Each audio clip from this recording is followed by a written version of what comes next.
Hello students, welcome to the PNT coaching classes learn easily and smartly.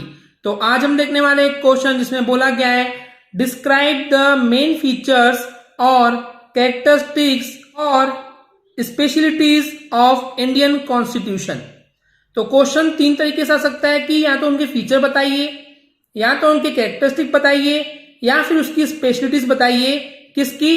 Indian constitution की, भारतीय संविधान की। तो बेसिकली कॉन्स्टिट्यूशन क्या होता है स्टूडेंट्स, ये हमने आपको ऑलरेडी पिछली वीडियो में बता चुके हैं कि एक ऐसी बुक जिसमें देश को चलाने के रूल्स, रेगुलेशंस और लॉज जो हैं वो लिखे होते हैं। तो इस इंडियन कॉन्स्टिट्यूशन यानी कि हमारे भारतीय संविधान की क्या क्या खास बातें हैं आज की इस वीडियो में देखेंगे। तो चलिए करते हैं स्टार्ट। तो सबसे पहला फीचर है रिटन एंड क्रिएटेड कॉन्स्टिट्यूशन, यानी कि हमारा इंडिया का जो कॉन्स्टिट्यूशन है वो रिटन है, लिखा हुआ है और पूर्ण तरीके से तैयार किया हुआ है। तो वही चीज यहाँ लिखी हुई है कि इंडियन कॉन्स्टिट्यूशन जो भारतीय संविधान है वो लिखा हुआ है और पूर्ण तरीके से तैयार किया हुआ है। जैसे कि आपको पता होगा कि जो ब्रिटेन का कॉन्स्टिट्यूशन है वो अनरिटन है, लेकिन हमारे इंडिया का जो कॉन्स्टिट्यूशन है वो बेसिकली अनरिटन नहीं है। जैसे कि ब्रिटेन का कॉन्स्टिट्यूशन जो है, ब्रिटेन एक देश का नाम है, तो वहां का जो संविधान है, वहां का जो कॉन्स्टिट्यूशन है, वहां पे कॉन्स्टिट्यूशन में कुछ भी चीज लिखी हुई नहीं है, सिर्फ वहां पे बताया गया है। दूसरा फीचर है sovereign, democratic and Republican state. तो इन वर्ड्स के मीनिंग चलिए आपको यहाँ पे समझाते हैं, और यही फीचर है, सेकंड फीचर है इंडियन कॉन्स्टिट्यूशन का। सोवरेन का मतलब होता है संप्रभुता, जिसके बारे में हमने इन डिटेल में आपको वीडियो में पढ़ा चुके हैं कि सोवरेन यानी कि एक ऐसी कंट्री जो कि इंडिपेंडेंटली डिसीजन ले सकती है और किसी के अंदर में दबाव में आकर के डिसीजन नहीं ले सकती है। तो वही लिखा हुआ है कि सोवरेन मतलब क्या होता है कि इंडिया जो है वो खुद डिसाइड कर सकती है कि उन्हें कैसे फॉरेन से यानी कि विदेशों से किसी भी मैटर पे कैसे डील करना है वो डिसाइड कर सकते हैं। इसके अलावा जो भी डोमेस्टिक पॉलिसीज हैं, यानी कि खुद ही के देश में कौन कौन सी नई पॉलिसीज, नए रूल्स रेगुलेशंस बनाए जा रहे हैं, उसके लिए भी वो इंडिपेंडेंट होते हैं। तो यही होता है सोवरेन। सेकेंड वर्ड है डेमोक्रेटिक। तो डेमोक्रेटिक का मतलब होता है कि जब ऑडियंस या पीपल या जनता जो है वो खुद पावर का सोर्स है, यानी कि इंडिया के लोगों के जरिए ही इंडिया को पावर मिलता है, यानी कि भारत का हर नागरिक जो है वो भारत के लिए एक शक्ति है और शक्ति प्रदान करने का सोर्स है। तो इसी को हम बोलते हैं डेमोक्रेटिक, यानी कि जो पीपल है, जो जनता है, वो अपना डिसीजन खुद ले सकती है इंडिपेंडेंटली। वहीं पे ये रिपब्लिक का मतलब क्या होता है कि इंडिया एक रिपब्लिक है। ऐसा इसलिए क्योंकि जो स्टेट का हेड होता है, यानी कि जो प्रेसिडेंट होता है, वो इलेक्ट किया जाता है by the representatives of the people, यानी कि पीपल ने जिन लोगों को वोट देकर के चुना है, तो वो चुने हुए लोग ही हेड ऑफ द स्टेट को इलेक्ट करते हैं, यानी कि चुनते हैं, यानी कि राष्ट्रपति या प्रेसिडेंट को चुनते हैं इंडिया के रिप्रेजेंटेटिव। इसलिए इसको हम बोलते हैं रिपब्लिकन स्टेट है हमारा इंडियन कॉन्स्टिट्यूशन, हमारी इंडिया। नेक्स्ट फीचर है पार्लियामेंट्री फॉर्म ऑफ गवर्नमेंट। वैसे तो स्टूडेंट्स हमने इस टॉपिक पे इन डिटेल में ऑलरेडी वीडियो बना चुके हैं कि पार्लियामेंट्री फॉर्म क्या होता है, तो आपको वो वीडियो देखनी चाहिए क्योंकि एग्जाम के पॉइंट ऑफ व्यू से सेपरेट क्वेश्चन भी आता है। बट इन समरी अगर मैं आपको समझाऊं कि पार्लियामेंट्री फॉर्म ऑफ गवर्नमेंट क्या होता है, तो इसका मतलब है कि इंडियन कॉन्स्टिट्यूशन यानी कि भारतीय संविधान ने ये एक्सेप्ट किया है कि गवर्नमेंट का पार्लियामेंट्री फॉर्म होगा। पार्लियामेंट्री फॉर्म होने का मतलब यह है कि जो प्रेसिडेंट है वो तो हमारे देश का कॉन्स्टिट्यूशनल हेड है, यानी कि हमारे भारतीय संविधान का सबसे ऊपर जो हेड है, जो मेन है, वो भले प्रेसिडेंट है, लेकिन जो रियल पावर, रियल शक्तियां दी गई है, वेस्टेड यानी कि प्रदान की गई है, तो जो रियल पावर या रियल शक्तियां दी गई है वो काउंसिल ऑफ मिनिस्टर को दी गई है।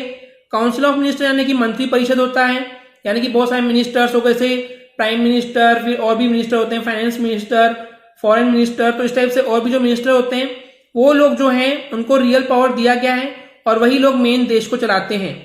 नेक्स्ट फीचर है कि जो इंडियन कॉन्स्टिट्यूशन है वो पार्शियली फ्लेक्सिबल है और पार्शियली रिजिड है।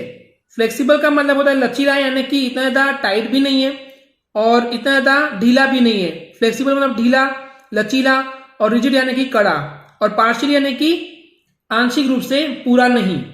तो वही लिखा हुआ है कि जो इंडियन कॉन्स्टिट्यूशन है वो ना तो पूरे तरीके से फ्लेक्सिबल है और ना ही पूरे तरीके से रिजिड है, यानी कि ना ही पूरे तरीके से वो लचीला है और ना ही पूरे तरीके से कड़ा है। ये पार्शियली फ्लेक्सिबल है और पार्शियली रिजिड है, यानी कि आधा फ्लेक्सिबल है और आधा कड़ा है। नेक्स्ट फीचर है प्रोविजंस फॉर फंडामेंटल राइट, यानी कि जो फंडामेंटल राइट्स हैं उनको प्रोवाइड किया गया है इंडियन कॉन्स्टिट्यूशन में। चलिए समझते हैं इसको। यहां लिखा हुआ है कि जो फंडामेंटल राइट्स होते हैं वो बहुत ज्यादा इसेंशियल होते हैं, बहुत ज्यादा जरूरी होते हैं किसी भी नागरिक के डेवलपमेंट के लिए, ऑलराउंड यानी कि हर तरीके के डेवलपमेंट के लिए। यानी कि इसका मतलब ये है कि किसी भी देश के किसी भी नागरिक का पूर्ण तरीके से डेवलपमेंट यानी विकास के लिए फंडामेंटल राइट्स जो है वो बहुत ज्यादा इसेंशियल है, बहुत ज्यादा जरूरी है। इसीलिए हमारे इंडियन कॉन्स्टिट्यूशन में हर नागरिक के लिए फंडामेंटल राइट्स जो हैं वो प्रोवाइड किए गए हैं और इन फंडामेंटल राइट्स के लिए कोई भी गवर्नमेंट जो है वो इंटरफेयर नहीं कर सकती है, यानी कि अपनी टांग अड़ा नहीं सकती है, कुछ भी उसमें प्रॉब्लम क्रिएट नहीं कर सकते हैं। नेक्स्ट फीचर है फेडरल फॉर्म ऑफ गवर्नमेंट। वैसे तो students federal form of government को हमने इन डिटेल में वीडियो में पढ़ा चुके हैं क्योंकि एग्जाम के पॉइंट ऑफ व्यू से सेपरेट क्वेश्चन भी आता है, फिर भी इन समरी में बता देता हूं इसमें कि कॉन्स्टिट्यूशन के पहले शेड्यूल के अकॉर्डिंग जो इंडिया है वो स्टेट्स का फेडरेशन है, यानी कि बहुत सारे स्टेट से मिलकर के बना हुआ है हमारा इंडिया कंट्री। एंड इसीलिए इंडिया के गवर्नमेंट को भी फेडरल फॉर्म में सेटअप किया गया है इंडिया में। अभी फेडरल फॉर्म ऑफ गवर्नमेंट क्या होता है कि यहाँ पे जो गवर्नमेंट को पावर दिए गए हैं वो किसी एक प्लेस पे सेंट्रलाइज नहीं है, किसी एक को पावर नहीं दिया गया है, बल्कि जो पावर है वो डिवाइड किया गया है सेंट्रल गवर्नमेंट और स्टेट गवर्नमेंट के बीच में। ओके स्टूडेंट्स, तो इसी को बोलते हैं federal form of government. In detail में जानने के लिए फेडरल फॉर्म ऑफ गवर्नमेंट वाली हमारी डिटेल वीडियो जरूर देखेंगे। नेक्स्ट फीचर है independent and impartial judiciary. Impartial का मतलब क्या होता है? निष्पक्ष, बिना किसी भेदभाव के। जुडिशियरी यानी कि यहाँ पे न्यायपालिका जो कोर्ट वगैरह होते हैं वो काम करती है और वो इंडिपेंडेंट भी है। यानी कि स्टूडेंट्स जो जुडिशियरी है, जो न्यायपालिका है, जो न्यायतंत्र है हमारा, जो कोर्ट वगैरह है, कोर्ट कचहरी है, उन्हें डिक्लेयर किया गया है इंडिपेंडेंट है, वो किसी पे डिपेंड नहीं करते हैं एंड उनके पास उनके खुद के पावर्स हैं ताकि वो कॉन्स्टिट्यूशन को सही तरीके से एक्सप्लेन कर पाए, सही तरीके से समझा पाए। एंड इसके अलावा जो सिटीजन्स को फंडामेंटल राइट दिए गए हैं उनको प्रोटेक्ट कर सके, बचा सके। इसके अलावा कॉन्स्टिट्यूशन ने, संविधान ने जुडिशियरी को ये भी पावर दिए हैं कि वो लॉज को, नियमों को, कानूनों को वापस से रिव्यू कर सके, देख सके, अगर उसमें बदलाव की जरूरत है तो वो उसमें चेंज कर सकते हैं। इसके अलावा कुछ सूटेबल प्रोविजन यानी कि सही और उचित चीजें प्रोवाइड की गई है जिससे कि ये इंश्योर हो सके, ये पक्का हो सके कि जो जुडिशियरी है, जो न्यायतंत्र है, वो इम्पार्शियली फंक्शन कर रहा है कि नहीं, यानी कि निष्पक्ष, बिना किसी भेदभाव के काम कर रहा है या नहीं। तो ये सब चीजें भी हमारे इंडियन कॉन्स्टिट्यूशन में लिखा हुआ है। नेक्स्ट फीचर है directive principles of the state. वैसे तो स्टूडेंट्स इसके ऊपर हमने इन डिटेल में वीडियो समझा चुके हैं कि डायरेक्टिव प्रिंसिपल्स ऑफ स्टेट क्या होता है, बट चलिए इन समरी में आपको एक बार फिर से बता देते हैं। वैसे तो स्टूडेंट्स इस आंसर को मैं इन डिटेल में समझा चुका हूं, आपको वीडियो जरूर देखनी चाहिए। अभी मैं इन समरी में समझाता हूं कि क्या होता है कि इंडिया में कुछ प्रिंसिपल्स बनाए गए हैं जिसके अकॉर्डिंग वो गाइड करती है, गाइडेंस प्रोवाइड करती है गवर्नमेंट को कि वो पॉलिटिकल यानी कि राजनीतिक, सोशल यानी कि सामाजिक और इकोनॉमिक यानी कि आर्थिक, मनी से रिलेटेड कोई भी डिसीजन जो है, जो प्रोग्राम है, जो पॉलिसी बनाई जा रही है, उसके लिए डायरेक्शन एंड गाइडलाइन प्रोवाइड करती है। तो इन्हीं प्रिंसिपल्स को बोला गया है डायरेक्टिव प्रिंसिपल्स, और ये डायरेक्टिव प्रिंसिपल्स जो है वो कोई भी गवर्नमेंट चेंज नहीं कर सकती है। तो इसी को बोला गया है directive principles of the state. तो basically students I will suggest कि इसकी डिटेल वीडियो जरूर देखें जिससे आपको इन डिटेल सेपरेट क्वेश्चन में भी लिखने के लिए हेल्प मिलेगी। नेक्स्ट फीचर है यूनिवर्सल एडल्ट फ्रेंचाइज, यानी कि इसका मतलब ये स्टूडेंट्स कि 18 साल से ज्यादा वाले लोग जो है वो वोट दे सकते हैं और अपना रिप्रेजेंटेटिव, अपना नेता, अपना लीडर जो है वो चुन सकते हैं।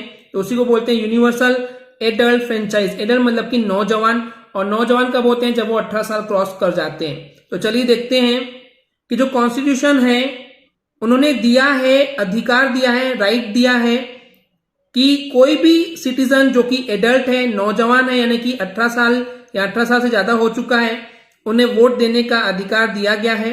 हमारे कॉन्स्टिट्यूशन में ये अधिकार उन सभी नागरिकों को दिया गया है जो अटेन कर चुके हैं, जो पार कर चुके हैं, जो 18 साल की एज, तो उन सभी नागरिकों को ये अधिकार दिया गया है, चाहे वो कोई भी धर्म का हो, चाहे कोई भी कास्ट का हो, किसी भी सेक्स का हो, यानी कि लड़का हो या लड़की हो, कोई भी कलर हो, या किसी भी प्लेस पे उसका बर्थ हुआ हो इंडिया के अंदर ही। तो उन सभी नागरिकों को वोट देने का अधिकार दिया गया है। Okay students, and the last feature is single citizenship, यानी कि एक नागरिकता। यानी क्या है स्टूडेंट, समझेंगे इस चीज को कि जो हमारा इंडियन कॉन्स्टिट्यूशन है उसने अपनाया है प्रिंसिपल ऑफ सिंगल सिटीजनशिप, यानी कि सिंगल सिटीजनशिप का सिद्धांत को अपनाया है हमारे इंडियन कॉन्स्टिट्यूशन ने, जिसके अकॉर्डिंग हर वो इंसान एक इंडिया का नागरिक है, चाहे वो किसी भी प्लेस पे पैदा हुआ हो इंडिया के अंदर, वो कहीं पे भी रेसिडेंस हो उसका, कहीं पे भी वो रहता हो इंडिया के अंदर, तो वो एक इंडिया का सिटीजन है, इंडिया का नागरिक है। इसी को हम बोलते हैं सिंगल सिटीजनशिप। एंड क्योंकि वो नागरिक भारत का ही है, क्योंकि वो सिटीजन जो है वो इंडिया का है, इसलिए वो कोई भी एम्प्लॉयमेंट यानी कि नौकरी को सीख यानी पा सकता है कहीं पे भी इंडिया के अंदर, देश के अंदर, और वो सारे राइट्स जो कि इंडिया के सिटीजन को दिया गया है वो भी उनको यूज कर सकता है, अपने अकॉर्डिंग उनको एंजॉय कर सकता है। तो यही थे बेसिकली स्टूडेंट्स इंडियन कॉन्स्टिट्यूशन के कुछ फीचर्स, कैरेक्टरिस्टिक्स। आई होप आपको ये क्लियर हो गया होगा। अगर आपको हमारी वीडियो से कुछ भी सीखने मिला या नॉलेज मिला तो प्लीज हमारे चैनल को सब्सक्राइब कीजिए एंड वीडियो को लाइक जरूर करें। आज के लिए इतना ही, थैंक यू।